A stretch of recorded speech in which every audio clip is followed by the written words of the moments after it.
امام علی رضا علیہ السلام راستے سے گزر رہے تھے۔ ایک شخص امام کی خدمت میں آیا اور دستی ادب کو چھوڑ کے عرض کرنے لگا، اے نواسائے رسول، مجھے چاروں طرف سے مصیبتوں نے گھیرے رکھا ہے، نہ غربت ختم ہوتی ہے، نہ حالات بدلتے ہیں، نہ پریشانیاں اختتام کو جاتی ہیں۔ اے اللہ کے رسول کے نواسے، میں ایسا کیا عمل کروں جس سے میری پریشانیاں ختم ہونے لگیں؟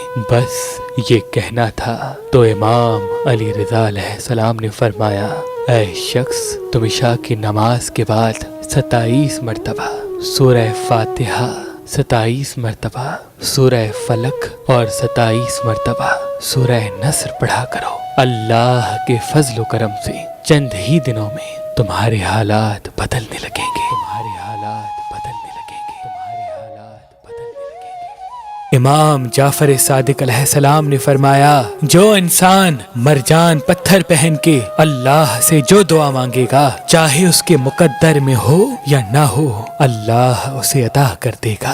تبھی اس پتھر کو مقدر بدلنے والا پتھر کہا جاتا ہے۔ تو ابھی ہماری ویب سائٹ مہربانی.com پہ آئیں اور یہ پتھر حاصل کریں۔ آپ اپنا لکی پتھر ہماری اپلیکیشن جو گوگل پلے اسٹور اور آئی فون ایپ اسٹور پہ موجود ہے ان سے بھی حاصل کر سکتے ہیں۔ مزید معلومات کے لیے ہمارے نمبر پہ کال کریں۔ اللہ آپ کو سلامت رکھے، اللہ آپ کو سلامت رکھے۔